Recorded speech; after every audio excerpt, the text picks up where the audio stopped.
agradezco todo lo que han traído para desayunar.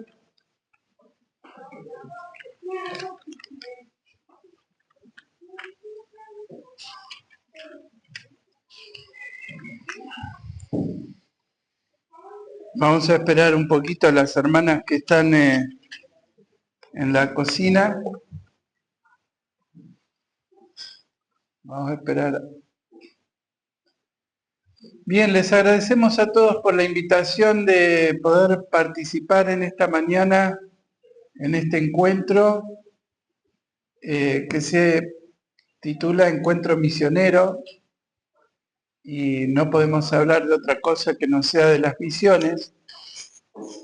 Y hoy quisiera referirme al misionero por excelencia que encontramos en las Escrituras, que es el apóstol Pablo, quien tiene la particular característica de haber sido previamente perseguidor de la iglesia.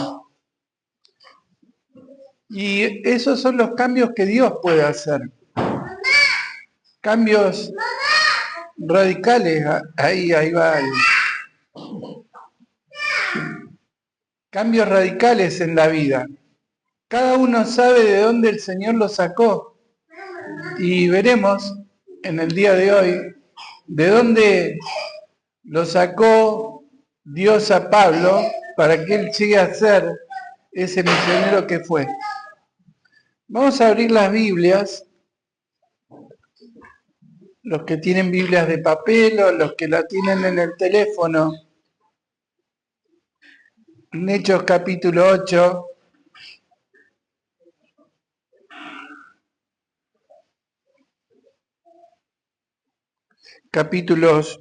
Versículos 1 al 3. Y Saulo consentía en su muerte. En aquel día hubo una gran persecución contra la iglesia que estaba en Jerusalén, y todos fueron esparcidos por las tierras de Judea y de Samaria, salvo los apóstoles. Y hombres piadosos llevaron a enterrar a Esteban, e hicieron gran llanto sobre él. Y Saulo asolaba la iglesia, y entrando casa por casa, arrestaba a hombres y a mujeres, y los entregaba a la cárcel. Vamos a ver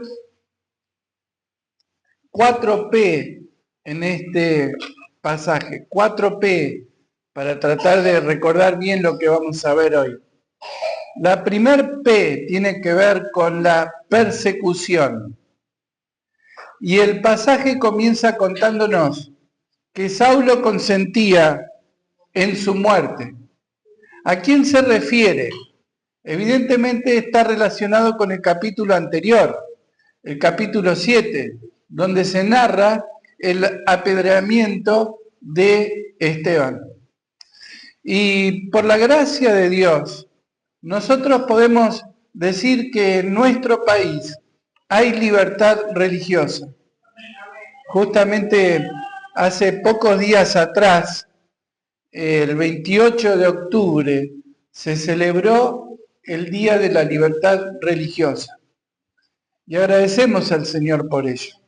Porque hoy nos podemos reunir, cada uno ha podido salir sin problemas de su casa, hemos podido dirigirnos a un edificio como este, que tiene toda la pinta de ser una iglesia, no puede ser confundido con ninguna otra cosa, así que todos tenemos la libertad para movernos. Sin embargo, en otros lugares del mundo no se goza una libertad por el estilo. Y hay dos motivos por los cuales la iglesia suele ser perseguida. El primero de ellos, los motivos políticos. Hay países que por haber adoptado cierta ideología política persiguen a los cristianos. El comunismo se caracterizó por ser una ideología atea. Y como ateos, ellos decidieron erradicar el cristianismo y persiguieron a los cristianos y aún lo siguen haciendo en algunos países donde gobiernan. En Corea del Norte es hoy el país donde más fuerte presión hay de parte del Estado en la persecución de los cristianos. Por el solo hecho de poseer una Biblia, una persona puede pasar años y años en la cárcel. Ni que hablar de alguna manifestación pública de su fe, que te encuentren orando aún en tu casa. Entonces, la persecución en aquel país es algo muy, muy fuerte, muy severo. Hay muy pocos creyentes en ese país y los que lo hay tienen que reunirse a escondidas. Algo por el estilo pasó ya en la época cuando había muchos países europeos bajo el régimen comunista, donde los creyentes eran perseguidos y debían ocultarse del resto para poder expresar su fe. Uno dirá, ¿qué tiene de malo predicar el Evangelio? ¿Qué mal hace el Evangelio? Todo lo contrario, el Evangelio hace bien. La gente es transformada por el poder del Evangelio. Sin embargo, la Biblia nos cuenta que tenemos un enemigo de nuestras almas que va a hacer todo lo posible para que ese Evangelio no sea predicado. Entonces, el primer motivo por el cual la iglesia es perseguida tiene que ver con la política. El segundo motivo por el cual la iglesia es perseguida es por cuestiones religiosas. Y este es el caso que hallamos aquí en el libro de los Hechos. Es decir, Pablo, como judío que era, creía que el cristianismo era una herejía, era algo contrario a la fe de sus padres y por tanto no debían existir. Y él se propuso perseguir a la iglesia justamente para erradicar a los cristianos de Israel. Pero esto que ocurría no nos debe tampoco asombrar ni causar problema porque también se está repitiendo en numerosos países en el mundo. Aquellos que están bajo el régimen del Islam realmente no permiten que el cristianismo exista dentro de su territorio. De modo que si hay algún creyente allí que es de origen musulmán y se convierta al cristianismo, él recibirá todo tipo de persecución. Y al igual que el apóstol Pablo, perderá familia, perderá hijos, perderá parentesco, perderá prestigio, perderá todo lo que él alguna vez valoró cuando se hizo cristiano. Justamente esta semana tuve la oportunidad de grabar un reportaje con un hermano que es profesor del Instituto Müller en estos días, pero él previamente había estudiado para ser sacerdote católico y cuando ya estaba a punto de ser ordenado como tal, conoció al Señor y dejó todo. En vez de seguir, dejó todo lo que había conocido, todo lo que había estudiado y abandonó el catolicismo. Eso le significó quedarse sin empleo porque él hasta entonces trabajaba en colegios religiosos, católicos por supuesto, y perdió su empleo, perdió amistades, perdió parte de su familia, del trato con su familia, justamente por el hecho de haber creído. Entonces, realmente nos hallamos con una serie de situaciones que no nos son ajenas, que aún en este mundo, entre comillas, civilizado, siguen aconteciendo. Todavía hoy la iglesia está siendo perseguida. Puede que nosotros no lo hayamos sufrido a semejante nivel, pero en cierta medida es posible que en nuestro trabajo, entre nuestros compañeros, haya algún tipo de persecución o de burlas por el hecho de ser cristianos. Y hay muchos que han sufrido a causa de compañeros que se burlaban de su fe. Recuerdo un predicador en una conferencia contar justamente eso, que lo conocían como cristiano, sabían que cuando él estaba cerca había chistes que él no compartía, que había fotos que él no quería mirar, que había cosas que él no hacía, y todos se burlaban de él por ello. Pero, de pronto, cuando alguien se hallaba afligido, cuando alguien estaba atravesando un conflicto conyugal, por ejemplo, de pronto asistían y le preguntaban a él cómo hacer en semejante situación. De modo que pueden burlarse de nuestra fe, pero también es cierto que saben reconocer que hay algo diferente en nuestras vidas, que hay una sabiduría que ellos no tienen, que hay algo que están buscando y ese algo es lo que proviene de Dios. Recordemos que hemos sido llamados a ser sal y luz en medio de la tierra y esto es lo que el Señor nos propone, que seamos sal y luz en medio del mundo que nos es adverso. Si por el contrario nuestra fe no causara molestias, entonces deberíamos preguntarnos qué está fallando en la expresión de nuestra fe. Porque el Evangelio debe causar algún tipo de molestias. Porque justamente se trata de vivir diferente a lo que vive el mundo. Es decir, que nuestra vida puede terminar siendo algo que acuse al otro de faltas que ellos cometen. Pero para ello es necesario que vivamos el Evangelio con todas las letras, sin recortar nada.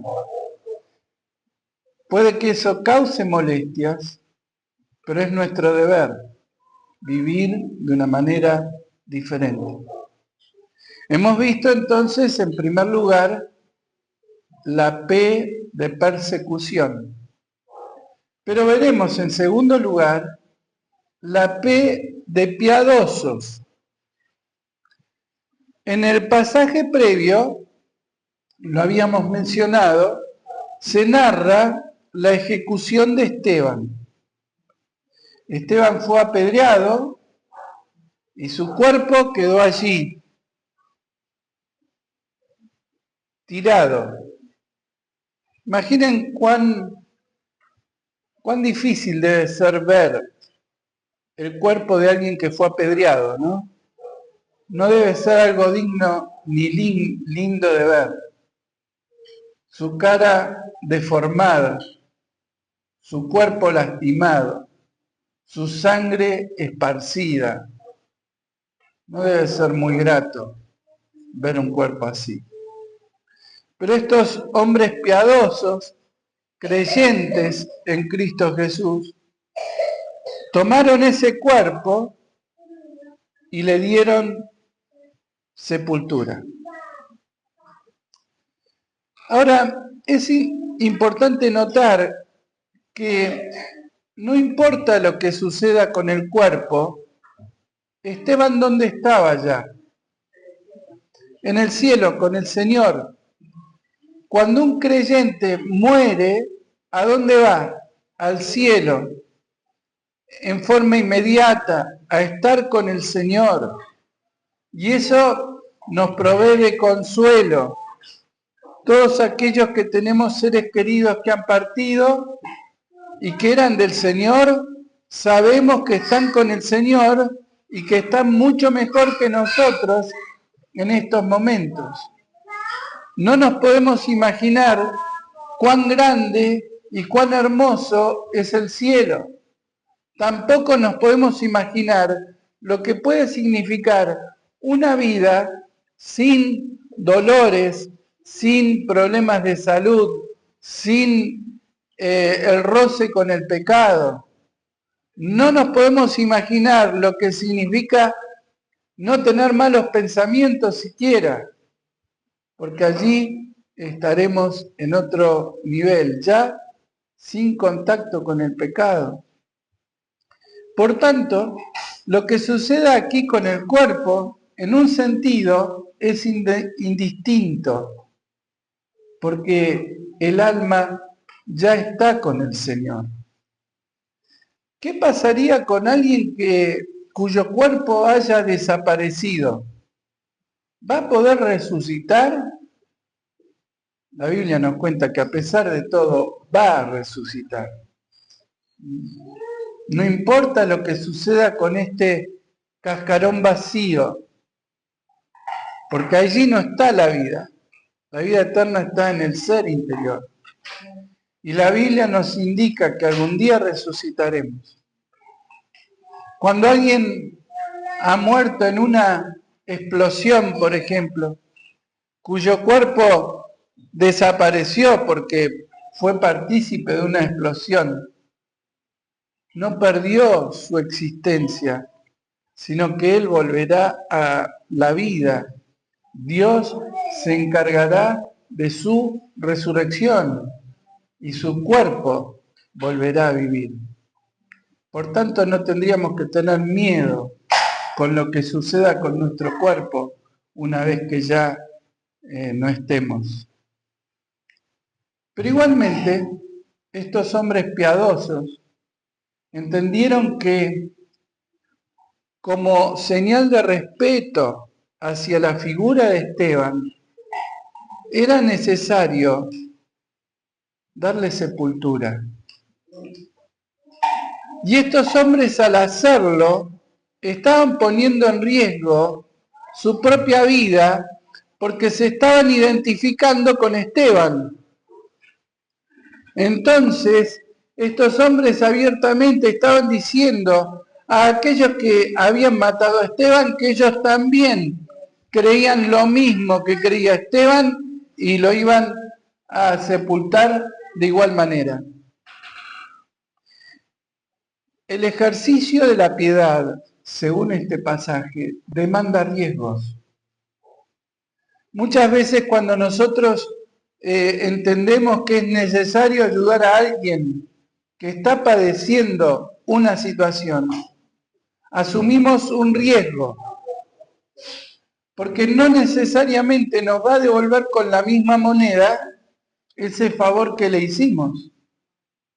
Muchas veces en la iglesia o en lo personal hemos ayudado a personas en X situación que después no nos pudieron o no nos supieron o no hicieron nada de lo que nosotros esperábamos.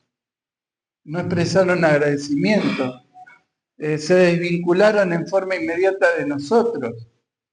Y vos te preguntás, pero yo hice un bien, sin embargo no recibí un bien a cambio.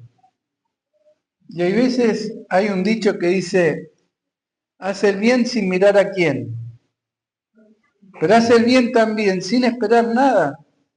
El Señor esperaba algo de nosotros, sin embargo Él murió por nosotros.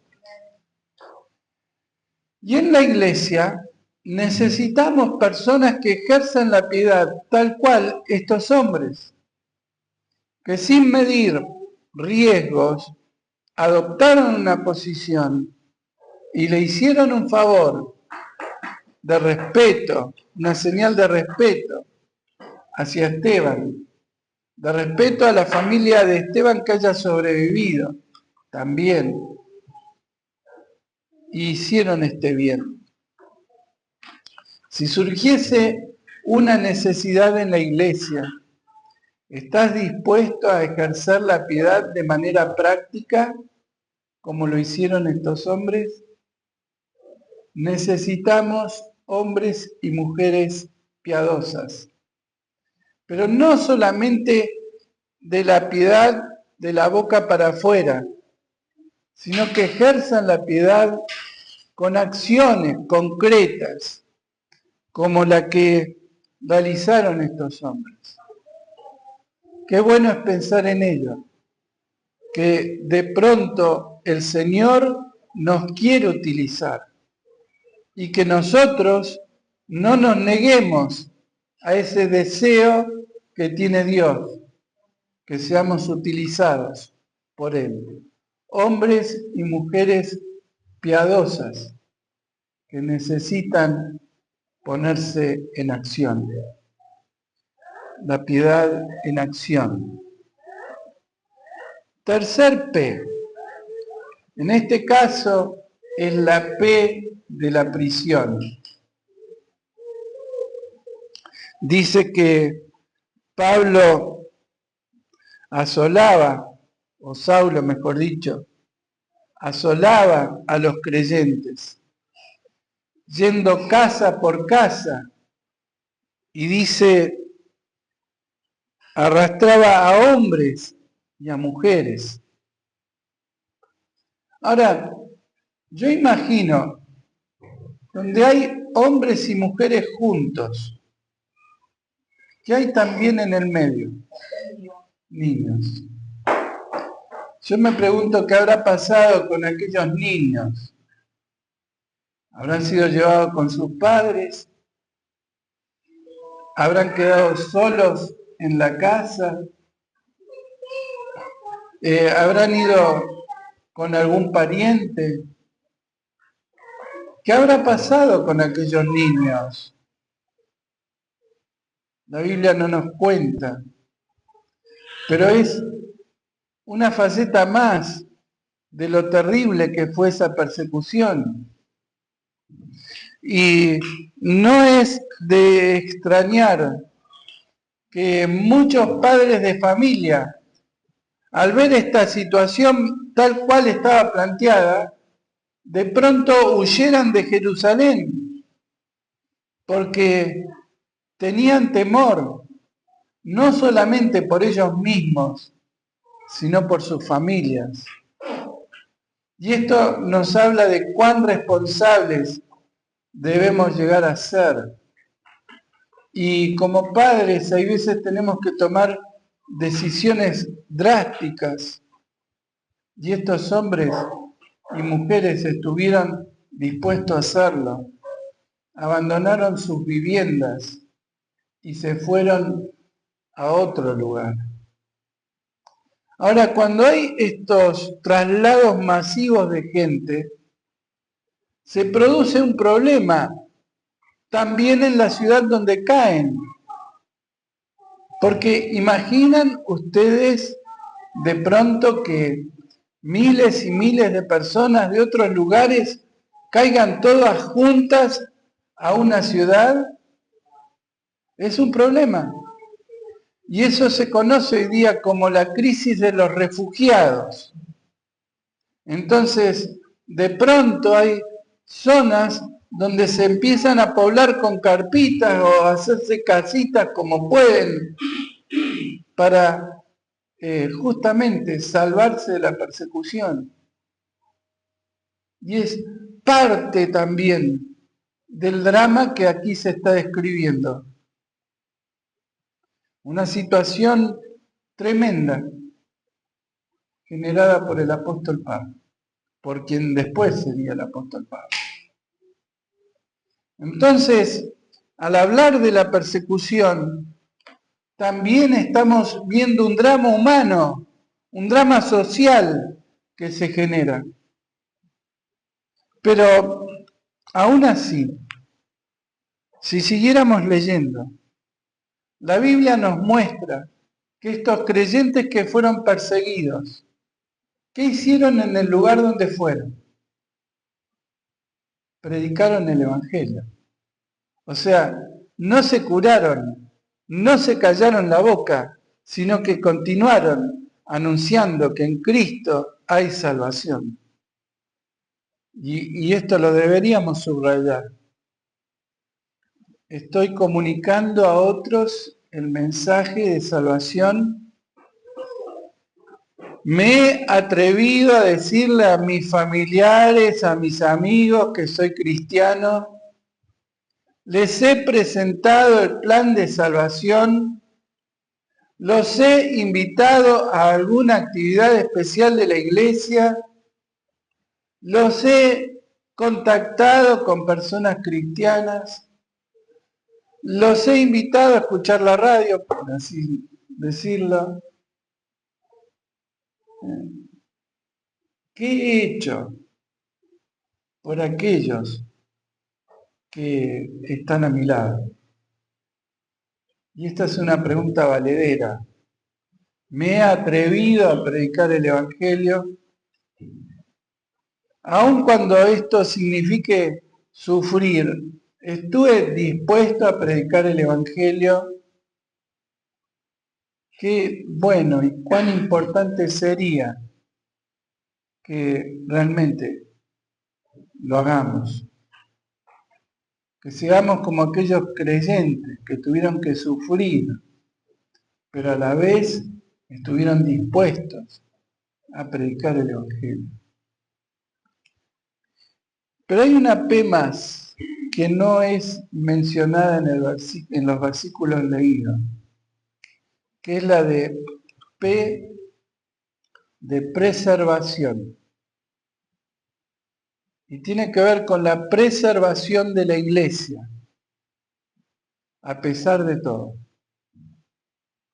Aun cuando ha habido regímenes políticos que han pretendido destruir la iglesia, nunca lo han logrado. La persecución nunca terminó con la iglesia. En tanto que la falsa doctrina, por lo general, ha destruido iglesias. No es tanta la persecución de afuera la que puede afectar a la iglesia, como la corrupción de adentro la que la puede afectar. Por eso tenemos que velar para que en nuestras congregaciones siempre se siga enseñando la palabra de Dios. Siempre. Porque la corrupción de adentro es lo que realmente destruye a las iglesias. Tenemos que tener mucho cuidado para evitar caer en semejante error. Pero aún así, el Señor se encarga de preservar la iglesia. Si ustedes recuerdan, hubo una época en la historia del mundo donde pareciera que de pronto la verdadera iglesia había desaparecido. Y fue durante la Edad Media, donde el catolicismo corrupto lo invadió todo y esparció sus falsas enseñanzas, de modo tal que la gente creía que se salvaba por el solo hecho de haber sido bautizados cuando eran niños, y eso era suficiente. Entonces, la iglesia muy pronto se transformó de un organismo a una organización. La gente, por el solo hecho de haber nacido y haber sido bautizados, creían que ya eran cristianos, y no lo eran. Entonces la iglesia languideció, porque de pronto desaparecieron los verdaderos cristianos, aparentemente. Pero siempre el Señor preserva un remanente fiel. Y aún en medio de semejante caos, aparecieron voces, se escucharon voces de personas que estudiaron la Biblia, la palabra de Dios, y la divulgaron. Tenemos a Juan Wycliffe, Pedro Baldo, Martín Lutero, pre-reformadores y reformadores que de pronto redescubrieron la palabra de Dios. Por tanto, la iglesia nunca desapareció del todo, porque el Señor Jesucristo dijo que ni aun las puertas del Hades pueden prevalecer contra la iglesia. Así que Dios se encargó de proteger a su iglesia aún en medio de la persecución. Tenemos entonces esa garantía de Dios, que la iglesia no ha de desaparecer. ¿Por qué? Porque Dios está detrás de todo ello. El Señor no va a dejar que la iglesia desaparezca. El Señor entonces nos bendiga para que recordemos estas 4 P que hemos visto: la P de la persecución, la P de la piedad, la P de la prisión y la P de la preservación de Dios. Que el Señor nos bendiga. Oramos al Señor. Padre Celestial, te damos gracias porque un grupo de tus hijos hemos podido estar reunidos recordando en esta mañana el hecho de que en Cristo gozamos de la libertad, gozamos de la posibilidad de realmente tener tu palabra y vivir de acuerdo a ella. Te agradecemos porque a pesar de todo, tú nos ayudas para que podamos seguir adelante. Y aún en situaciones difíciles, tú nos salvas siempre. Te pedimos tu bendición. En el nombre del Señor Jesús. Amén.